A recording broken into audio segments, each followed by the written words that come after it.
Selamat berjumpa kembali para pendidik dan juga orang tua dimanapun saja berada. Kita bersyukur kita akan berbincang-bincang kembali, ngobrol santai dari hati ke hati, tentunya sekitar dunia anak dan remaja, anak-anak muda yang berkreasi di masa-masa Tuhan mengaruniakan kemudahan bagi mereka ya, artinya mereka yang masih muda berkreasi.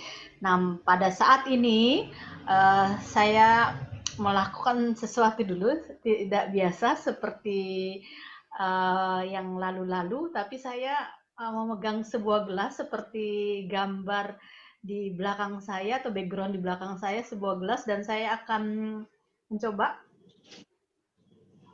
Nah, ketika saya lakukan itu, saya terinspirasi dari undangan atau tamu pada malam hari ini.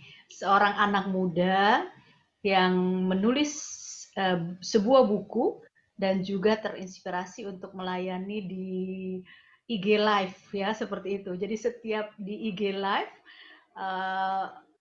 tamu kita pada malam hari ini, anak muda pada malam hari ini selalu membawa gelas dan menyeruput minumannya. Ini saya benar-benar ada isinya ya, yaitu minuman yang sesungguhnya. Nanti kita tanya. Waktu itu setiap kali mau IG live, tamu undangan kita malam ini, penulis muda ini, minum apa, seperti itu ya. Ya, saya letakkan terlebih dahulu. Nah, malam hari ini saya memegang sebuah buku. Ini judulnya Andai. Buku ini ditulis oleh Kathleen Krisa ya namanya, kalau seandainya salah disebutkan tolong nanti diluruskan. Kathleen panggilannya, hadir pada pembicaraan kita, santai ngobrol dari hati ke hati untuk dapat menginspirasi orang tua dan juga para pendidik bagaimana mendorong anak-anaknya untuk tetap berkreasi, seperti itu. Kita perkenalkan dulu untuk tamu kita pada malam hari ini atau hari ini ya. Kita ngobrol secara santai. Kathleen Krisa, siapakah dia? Kita akan menyapa dulu. Halo Kathleen, apa Halo kabar? Ibu Lili. Baik, puji Tuhan. Baik ya. Kita ini kayaknya nggak ada janjian, tapi bajunya kayak senada seperti itu ya. Gelap-gelap. Iya. Tapi Kathleen gelap, hitam.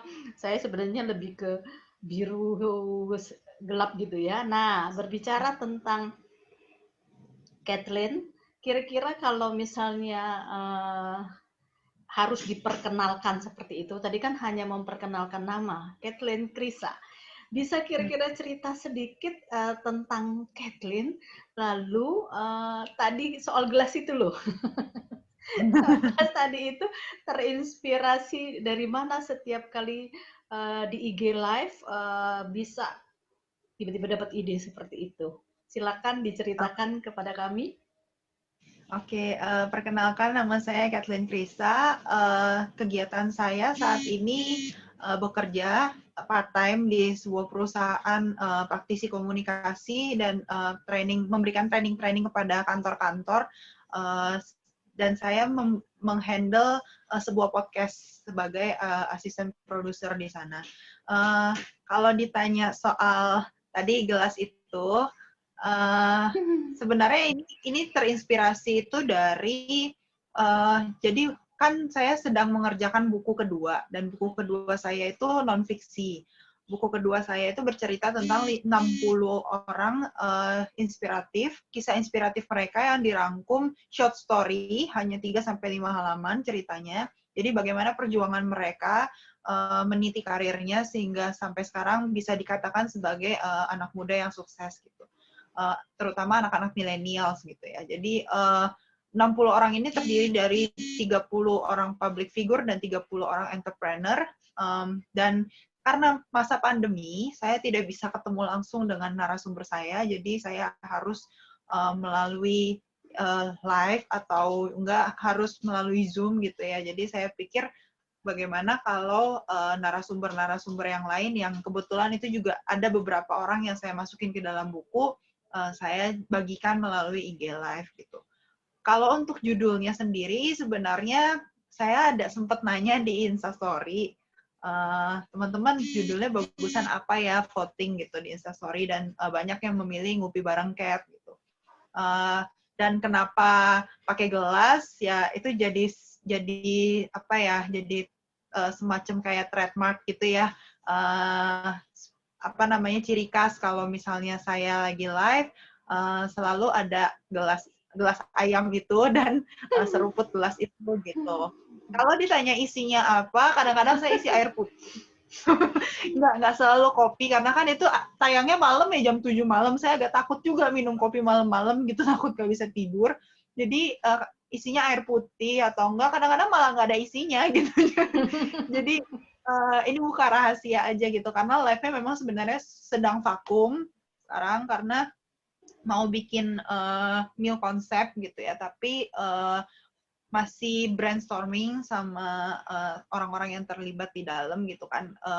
Memang kalau live perangkat atau alat-alat yang dibutuhkan itu kan memang saya sediain sendiri, dan memang saya live selalu sendiri gitu, nggak pernah ada orang yang bantu. Tapi untuk brosur atau flyer saya minta tolong sama temen gitu. Jadi apa namanya, ya saya lagi brainstorming sama mereka gimana supaya di belakangnya mungkin ada backdrop atau ada background gitu, dan mungkin akan ekspansi ke YouTube gitu ya nanti ke depannya, karena juga sudah pernah dicoba ya. Kalau Ibu Lili Iren dan teman-teman yang menonton pernah nonton YouTube saya, Kathleen Krisa, itu ada saya pernah Natalan spesial live IG dan live YouTube bersama dengan Kapten Rico Seta Mavela. Jadi kita ada nyanyi-nyanyi, worship, terus ada apa namanya, ya live YouTube gitu.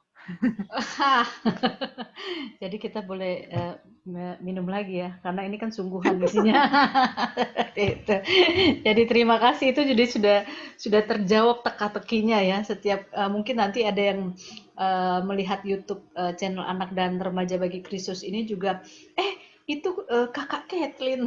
Itu Kathleen yang di IG Live, yang penulis buku Andai dan sedang mengerjakan buku inspirasi berikutnya, itu yang ini ya, apa ciri khasnya itu gelas. Terus ini juga kayak inspiratif juga karena gelasnya itu gelas masa lalu ya, mengingatkan kita kepada gelas, tadi dibilang gelasnya gelas gelas ayam, iya mestinya tadi tuh dicariin ya gelas ayam seperti itu, tapi Bu Lili nggak punya.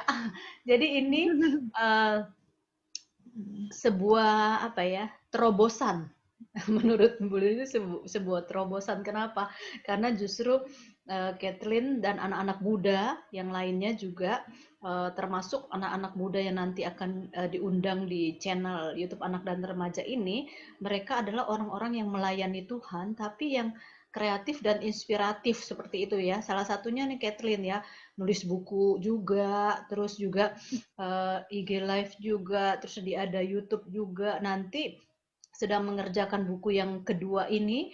Waktu itu Bu Lili tahu bagaimana perjuangan kamu datang satu persatu ini sebelum pandemi ya, sebelum pandemi, ke para inspirator, bisa dibilang begitu ya, para yang orang yang menginspirasi dari berbagai kalangan, kalangan kalau tidak salah ada kalangan artis juga, ada kalangan pengusaha, orang sukses, dan YouTuber segala macam kalau nggak salah ya, seperti itu ya. Nanti kita nantikan aja buku yang kedua itu.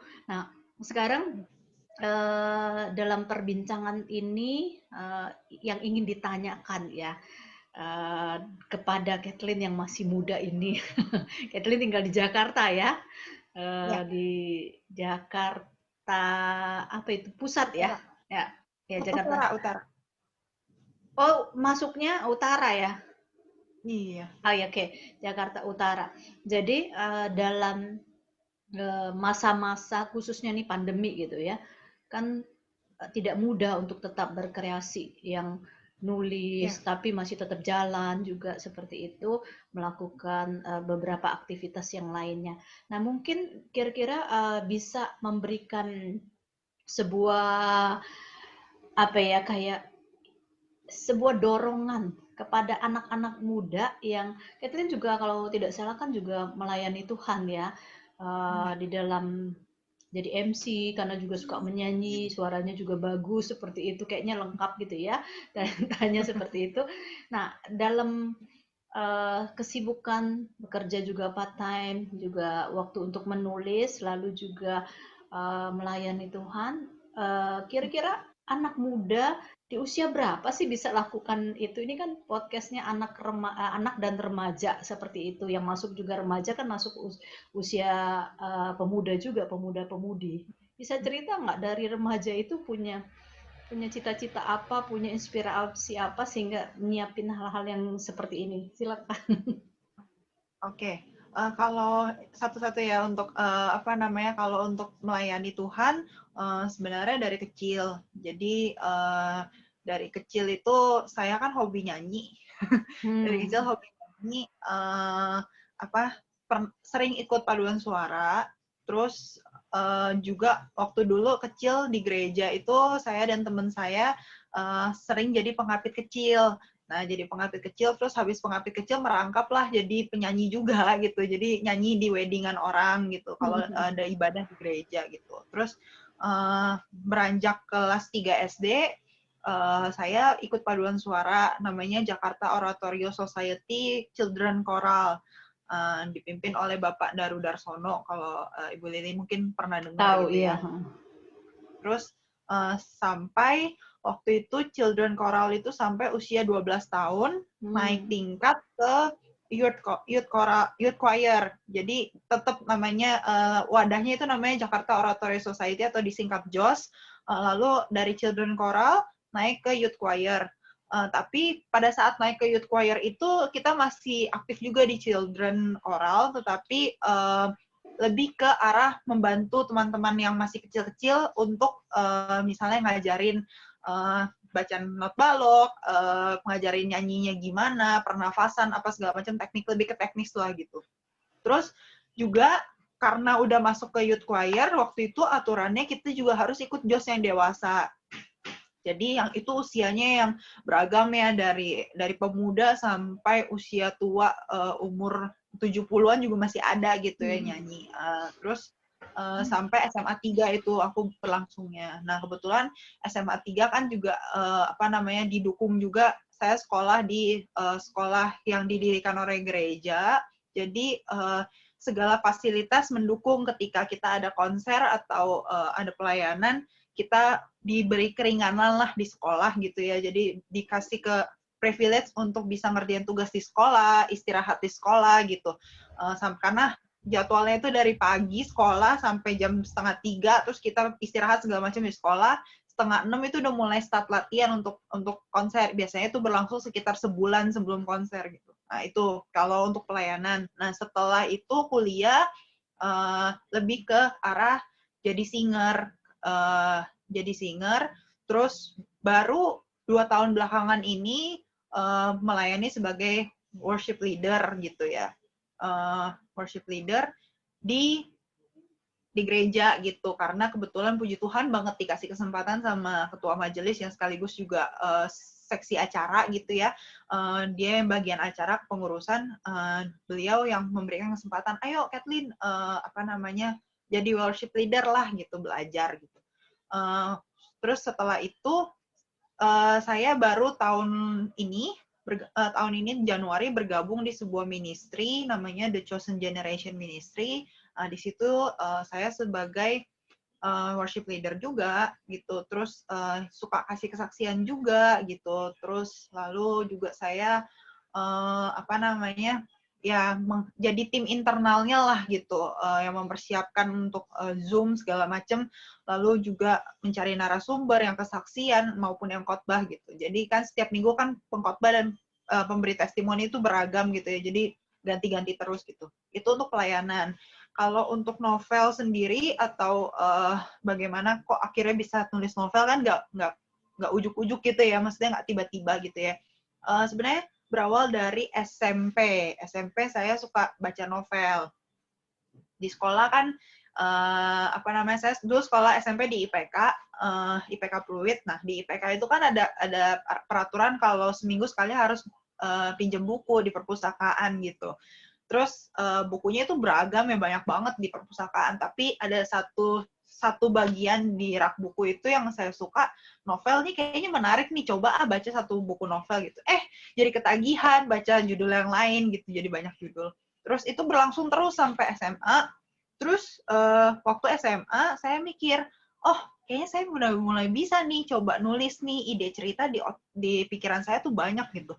Coba deh gitu kan nulis, tapi nggak nulis di laptop nih Bu, nulisnya itu di buku tulis gitu. Karena saya pikir kalau di laptop kan susah ya, harus colok-colokan lah apa gitu kan susah. Akhirnya saya bawa buku tulis tuh setiap boleh ditanya ke mama saya sampai bilang, kamu nih habisin buku tulis banyak ya untuk nulis-nulis cerita gitu. Ya, lumayan sih, ada 5-6 buku kalau nggak salah dulu gitu kan. Terus habis itu dibawa, pas lagi jam kosong, jam break istirahat gitu ya, habis makan siang gitu, saya biasanya suka nulis, nggak kemana-mana nih suka nulis gitu. Kebiasaan saya tuh kalau nggak nulis ya saya ke perpustakaan baca buku gitu. Nah ya pokoknya 2 itu aja. Gitu. Udah itu berlangsung sampai terus. Nah start di kuliah, kebetulan saya kuliah di Universitas Multimedia Nusantara ngambil jurusan komunikasi jurnalistik gitu. Jadi di semester 1 itu ada mata kuliah creative writing. Nah, creative writing ini ditugasin, tugas akhirnya adalah bikin sebuah novelet. Nah, bagi yang belum tahu novelet itu apa, novelet adalah mininya novel. Jadi kalau novel itu kisaran 100 halaman ke atas, novelet itu sekitar 60-70 halaman itu cukup. Nah, mulai dari situ tuh mulai terpacu, mulai serius, akhirnya tulis di laptop gitu. Terus sempat bilang ke dosennya, Pak, kalau misalnya bisa diterbitin, tolong diterbitin ya Pak gitu. Terus dia kasih koreksi, kasih masukan, ini masih ceritanya masih kurang istilahnya kurang berimajinasi lah gitu. Akhirnya coba deh kamu edit lagi atau enggak kamu bikin cerita baru deh katanya gitu. Ya udah. Tapi karena tugas kuliah yang semakin naik semester semakin banyak dan banyak liputan juga, akhirnya saya berhenti tuh stop. Tapi baca novel masih tetap jalan. Terus saya kan juga kalau lagi liburan tuh suka nonton film atau film televisi juga. Misalnya teman-teman itu entah kenapa teman-teman tuh suka curhat sama saya gitu. Jadi masalahnya mereka tuh kadang-kadang bisa jadi inspirasi juga untuk cerita gitu. Nah terus ya udah akhirnya lulus sidang skripsi, saya nggak tahu masih belum dapat kerjaan, pikir nggak ada kerjaan, udahlah coba ngajar kumon waktu itu.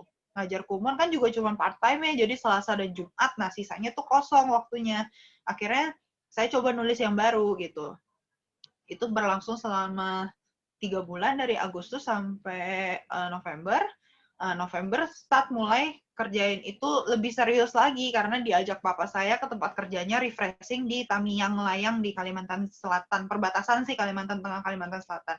Nah, itu lokasinya di dalam hutan karena papa saya kerja di pertambangan. Jadi kan sepi ya, sepi, kondusif sekali lah gitu. Terus saya bawa laptop, ada wifi, jadi kebiasaan saya tuh pagi-pagi habis beberes, mandi, sarapan segala macam, saya pasti buka laptop nulis. Nulisnya nggak dibatasin dah tuh beberapa jam, pokoknya sebisanya otak berpikir gitu ya. Nulis, habis itu istirahat, nah tidur siang segala macam, nah nanti sore tulis lagi gitu. Nggak kerasa selesai kira-kira 7 bab. Jadi di Jakarta tulis 3 bab, di sana nulis malah lebih banyak 7 bab. Akhirnya selesai. Itu selesai tahun 2017 awal. Nah, 2017 awal. 2016 Agustus start, 2017 awal sekitar Februari atau Maret selesai.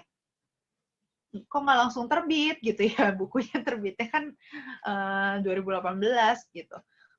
Karena saya pernah sih apply ke beberapa penerbit tapi nggak ada panggilan gitu ya, mungkin belum jodoh gitu, sampai pernah ke penerbit besar di Indonesia juga belum jodoh gitu ya, belum ada panggilan, dan saya tahulah masuk ke penerbit yang besar itu agak susah gitu, karena kan banyak sekali yang mengantri gitu kan, dan pasti diseleksi sekali ceritanya. Akhirnya waktu itu kebetulan 2018 saya ketemu dengan partner yang bisa bantu saya bikin desain, cover, layout segala macam. Dan kalau Ibu Lili baca kan di tengah-tengah setiap bab itu kan ada grafiran ya, jadi kayak ada gambarnya gitu. Nah itu juga dibantu sama partner saya gitu. Terus habis itu ya udah coba deh diseriusin, itu cuman sekitar 1 bulan ya, 1 bulan. Terus belum ada judul tuh, Awalnya nggak ada judul, jadi cerita udah selesai, grafiran udah selesai, belum ada judul. Judulnya apa ya gitu. Akhirnya entah kenapa jadi langsung kecetus kata apa yang gampang diingat, judul yang cuma satu kata tapi gampang diingat. Oh yaudah deh, andai deh gitu. Ya udah. Terus waktu itu saya kebetulan udah resign dari satu sekolah, jadi saya sempat mengajar di preschool dan kindergarten gitu di Tanjung Duren. Nah, udah resign karena kontraknya nggak diperpanjang setelah setahun. 2018 sekitar bulan Juli gitu ya selesai kontrak. Saya mau coba ngelamar kerja jadi content writer atau copywriter gitu kan di penerbit gitu, penerbit buku gitu. Terus habis itu nyari di website, nyari di Google gitu, nyari di Google, keluarlah tuh Growing Publishing punya website. Begitu searching, Growing Publishing itu letaknya di atas, di paling pertama gitu. Jadi begitu search penerbit, langsung keluar Growing Publishing gitu. Terus begitu klik, ternyata punyanya Ci Laura Lazarus, ya, which is saya juga udah pernah dengar kesaksiannya, pernah baca bukunya, dan sangat terinspirasi gitu ya, dengan ceritanya. Terus, oh ternyata buka penerbitan nih gitu, boleh deh, iya ya, kan punya novel 2 tahun yang lalu, udah dikit nih gitu, udahlah seriusin lah gitu. Kisaran bulan Agustus saya genjot temen saya, partner saya ini untuk, ayo, kerjain nih bukunya gitu kan. Kita kerjain desainnya. Udah selesai kerjain, langsung apply ke sana, kirim email, 3 hari direspon. Langsung diminta ke kantor untuk deal. Bisa nggak ke kantor deal mau dicetak atau enggak, mau diterbitkan atau enggak. Dan puji Tuhan, 18 September 2018, bertepatan dengan ulang tahun saya ke-24, buku ini bisa terbit. Jadi begitu ceritanya.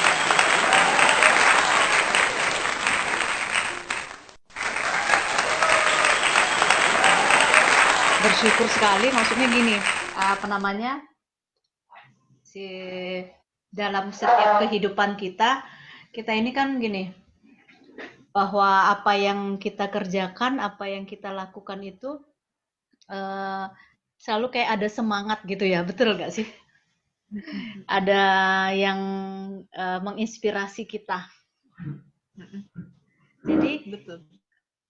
dan itu dilakukan masih tadi kan sekolahnya SMP ya, di IPK ya. Iya. Nah, SMP di IPK, lalu SMA-nya di Calvin. Di Calvin. Iya, di Calvin ya. Maksudnya gini, dari SMP itu kan masih remaja ya. Dari Iya. remaja sudah berkreasi.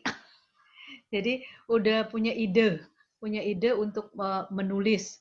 Lalu juga tetap masih remaja juga, masih SMP SMA, melayani Tuhan. Jadi ini melayani Tuhan, tapi juga tetap berkarya sampai akhirnya bisa, maksudnya kuliah pun masih tetap bisa berkarya, melakukan banyak hal. Dan satu hal dari cerita yang tadi yang sangat menginspirasi tadi itu, kayak kita bisa melihat Kathleen dari satu gambaran bahwa ini anak muda yang tidak menyerah begitu ya, anak muda yang terus berjuang dan terus melakukan banyak apa ya, inovasi-inovasi. Habis dari dikasih talenta sama Tuhan nyanyi, suara yang bagus dipakai untuk melayani di paduan suara. Lalu ketika apa namanya, punya keinginan waktu yang banyak, dipakai nggak melamun tapi menulis seperti itu ya.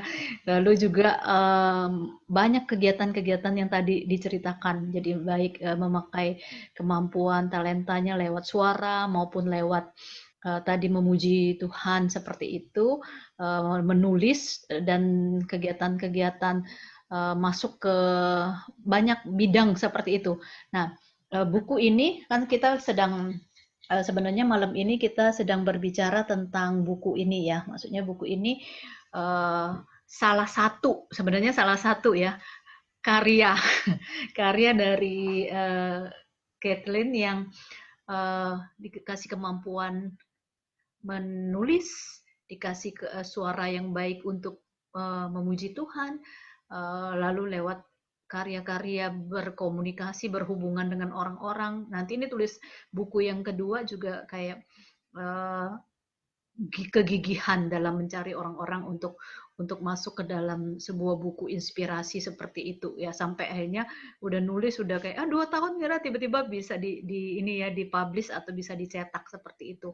Nah itu cerita inspiratif buat para orang tua yang mungkin punya anak-anak remaja yang kayak bagaimana ya memotivasi mereka untuk kayak tadi itu kan ceritanya begitu luar biasa. Maksudnya gini, dari SMP sudah punya keinginan menulis, dari SMA juga suaranya dipakai untuk melayani Tuhan.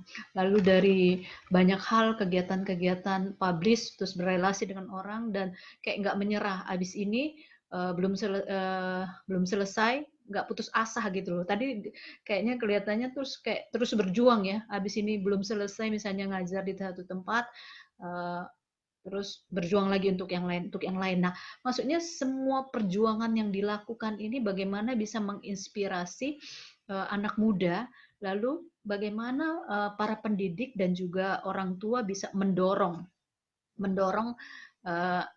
anak-anaknya kira-kira untuk tidak mudah menyerah seperti itu, ada kiat-kiatnya nggak? Mungkin Catherine bisa kasih apa ya kayak dari anak muda kepada orang tua dan pendidik. Jadi kan sama-sama belajar ya. Kita juga kan belajar nih. Aduh, kok ada anak muda yang mudah menyerah, kok ada anak muda yang gampang putus asa. Uh, Kayaknya kalau ada gagal dan sebagainya. Tapi gimana menciptakan sampai tercipta novel ini, nanti akan ada lagi buku yang berikutnya, terus ada kepengen nanti memperkaya YouTube dan sebagainya. Bagaimana menginspirasi atau mendorong? Kalau misalnya jadi orang tua yang seperti apa untuk mendorong anak ini dari sisi anak nih, kasih kasih saran buat Iya. orang tuanya atau bagi guru-gurunya waktu kamu di sekolah, inspirasi apa yang diberikan guru kamu kepada kamu atau orang tua kepada kamu sehingga orang tua juga bisa belajar, oh seperti itu ya memberi dorongan kepada anak, oh guru itu pendidik itu mendorong anaknya itu seperti itu, lebih kurang kira-kira bisa cerita sedikit nggak bagaimana orang dewasa kita-kita ini bisa mendorong anak muda seperti itu? Silakan. Kalau dari sisi anak ya, mungkin untuk pertama itu untuk tips untuk anak-anak muda jangan menyerah gitu ya. Ya yang bisa saya bagikan adalah satu, jangan menyerah, itu udah pasti. Yang kedua, jangan pernah berhenti bermimpi. Karena kalau bisa dibilang 100% yang bisa menjadi semangat saya untuk bisa akhirnya terbit novel Anda ini adalah berawal dari mimpi gitu. Jadi tadi ada sempat belum disinggung, ada satu momen di mana saya pergi sama teman saya ke toko buku besar di Indonesia yang mungkin semuanya udah pada tahu lah ya gitu ya. Ya apa namanya itu lagi di mall gitu ya, di mall di Serpong, terus ke toko buku. Kita kebetulan sama-sama suka baca novel tapi beda genre. Kalau saya suka novel genre fiksi romance gitu ya, kalau teman saya tuh sukanya yang fantasi gitu. Nah, jadi coba pergi ke toko buku, lalu di toko buku itu saya cuma nyeletuk aja nih gitu ya. Pengen deh suatu hari buku gue terbit terbit dan juga bisa dibaca banyak orang, dipajang di toko buku segede gini gitu, di mana di seluruh Indonesia tuh bisa dapetin buku gua dan membaca, banyak yang baca. Kalau bisa sih jadi bestseller gitu kan ya. Terus apa namanya, itu cuma celetukan aja gitu, celetukan anak kuliahan zaman masih semester awal gitu ya. Terus udah, itu dari mimpi yang saya terus doakan, yang terus saya pengen banget nih harus suatu hari bisa tercapai, dan saya terus usahakan gitu ya. Kalau cuma bermimpi doang tanpa usaha juga sama aja sia-sia gitu. Itu yang kedua. Lalu banyakin baca referensi kalau memang berniat untuk jadi penulis, mau genre apapun, baik fiksi ataupun non-fiksi, harus banyakin baca buku, banyakin referensi dari luar gitu. Apalagi sekarang udah enak banget ya, informasi dari mana aja kita bisa dapet, teknologi begitu canggih, informasi tinggal buka Google langsung bisa keluar semua informasi apa yang mau kita inginkan gitulah. Terus Habis itu karena balik lagi buku adalah jendela dunia, jadi kita tuh harus banyak baca buku. Itu nggak boleh putus gitu. Karena kalau mengandalkan pikiran kita terus, kita suatu hari pasti akan mandek deh gitu. Ada saat-saatnya dimana kita akan jenuh, lagi stres, banyak pikiran, akhirnya nggak bisa mikir, terus masa bukunya berhenti kan nggak mungkin gitu. Jadi kita banyakin dari luar referensi, idenya dari luar gitu. Terus juga banyak bergaul, banyak memperluas wawasan, terus juga memperluas pergaulan, sehingga nanti banyak cerita-cerita yang akan bisa jadi inspirasi kalau untuk menulis novel gitu. Dan bisa jadi koneksi juga gitu. Kalau boleh cerita sedikit untuk buku kedua, itu semangatnya adalah ketika saya tuh ngefans sama satu public figure gitu. Ngefans sama satu public figure, dan itu menjadi orang pertama yang saya wawancara. Nah, setelah itu berentet tuh, mulai jadi semangat, ih asik juga ya kerja ini gitu. Dan wawancara orang tuh kita seru sebenarnya, karena apa? Kita tuh bisa mendengarkan cerita orang, kita bisa belajar, kita dapat ilmunya dari dia, lalu kita bisa praktekkan aplikasiin itu di dalam kehidupan kita sehari-hari. Sukanya gitu, tapi kalau dukanya ya mungkin ya nyari narasumber itu nggak semudah membalikan telapak tangan ya, butuh perjuangan gitu. Lalu juga mengejar-ngejar mereka itu sampai dari saya tinggal di Pluit di Jakarta Utara, saya harus wawancara ke Pondok Indah, saya harus wawancara ke Cempaka Putih, naik busway sendiri, lalu juga paling jauh waktu itu ke Blok M. Jadi itu saya udah naik busway dari ujung ke ujung, dari Pluit ke kota, dari kota ke Blok M gitu. Nah, itu dukanya, tapi dibawa nikmat aja, dibawa santai aja. Jadi kayak, oh iya ya, gue jalan-jalan nih gitu. Udah jalan-jalan dapet ilmu lagi gitu. Nah, itu kalau dari anak mudanya gitu. Jadi dengan adanya pandemi kayak gini bukan berarti kita jadi diem-diem aja di rumah gitu, terus nggak mau ngapa-ngapain gitu, atau males-malesan, enggak. Tapi justru malah kita jadi berkreasi. Apalagi udah dilengkapi dengan teknologi, misalnya ada Zoom, ada live Instagram, ada YouTube yang lagi booming banget gitu ya. Coba deh bikin sesuatu, kita jadi content creator gitu, supaya bisa menginspirasi banyak orang. Jadi itu untuk anak muda. Lalu untuk sisi ini pandangan seorang anak, bagaimana kita maunya diperlakukan seperti apa sih sama orang tua kita atau pendidik kita supaya disupport gitu. Akhirnya kita bisa mewujudkan cita-cita kita. Yang pasti jangan dibatasin gitu. Maksudnya gini, apa yang jadi cita-cita anaknya, apa yang menjadi passion, kalau kata orang zaman sekarang itu passion gitu ya. Apa yang jadi passion anaknya itu disalurkan gitu. Jangan dibatasi atau jangan mengikuti kemauan dari orang tua. Misalnya, saya nih sebagai anak, orang tua saya pengennya saya misalnya jadi akuntan gitu. Tapi saya nggak menikmati pekerjaan itu. Dimanapun bekerja, kalau menikmati kan pasti akan lebih enak ya dikerjainnya gitu. Jadi kalau bisa kasih kebebasan pada anak untuk menentukan karirnya mereka, menentukan passionnya mereka di mana, pekerjaan apa yang mereka mau ambil, atau jurusan apa di kampus yang mereka suka gitu. Contohnya saya puji Tuhan sekali dapat orang tua yang mendukung saya banget kuliah, walaupun sebenarnya jurnalistik itu pandangan orang tua terhadap anak cewek satu-satunya, saya anak tunggal, anak cewek satu-satunya masuk jurnalistik, pasti kan pemikirannya adalah, wah nanti akan liputan kemana-mana, nanti kalau lulus jadinya apa? Pasti reporter, pasti wartawan. Terus kalau nanti disuruh ngeliput ke medan yang sulit gimana? Atau misalnya liput tentang kriminal atau liput tentang perang, itu gimana? Nanti keselamatan anak gimana? Ditambah lagi waktu pas zaman-zaman saya mau masuk kuliah tahun 2012 itu pesawat Sukhoi lagi jatuh, dan ada 2 reporter Trans TV waktu itu kan juga ikut menjadi korban gitu. Jadi itu yang bikin hati orang tua saya tuh deg-degan gitu mau masukin saya jurusan komunikasi, apalagi jurnalistik gitu. Tapi puji Tuhan sekali, mereka sangat bersandar sama Tuhan, mereka menyerahkan sepenuhnya sama Tuhan, bahkan saya sampai diizinin ngekos di Serpong. Which is kan pasti ada kekhawatiran gitu. Apalagi anak satu-satunya nggak pernah jauh dari orang tua, pasti selalu sama orang tua. Pergi ya paling cuma berapa hari. Ini harus setiap hari di kosan, pulang cuma seminggu sekali, seminggu 2 kali, itu selama 4 tahun saya ngekos. Jadi saya bersyukur sekali orang tua saya tuh sangat mendukung saya banget, dan jadinya enjoy banget kuliahnya. Saya nggak pernah stres masalah pelajaran, saya seneng-seneng aja tuh kuliah, ngelakuin liputan sampai ke Cilandak waktu itu, bahkan ya sampai ke Pulau Seribu mungkin, waktu itu pernah ada liputan ke sana, yang medannya sulit sekalipun saya seneng-seneng aja. Saya pernah ngeliput orang anak pang. Itu kan serem ya, tapi saya seneng aja tuh ngelakuinnya. Itu satu. Yang kedua, saya juga bersyukur karena saya diberikan kebebasan untuk menulis gitu. Jadi justru malah disupport sekali gitu. Sebenarnya gini, waktu saya bikin novel, yang mendukung sekali itu mama saya. Awalnya, mama saya mendukung sekali gitu. Mungkin karena sesama pecinta novel ya gitu. Mama saya juga suka baca novel, tapi genrenya lebih ke genre yang detektif gitu. Contohnya misalnya Agatha Christie, 5 Petualang gitu kan ya, yang kayak gitu-gitu. Nah terus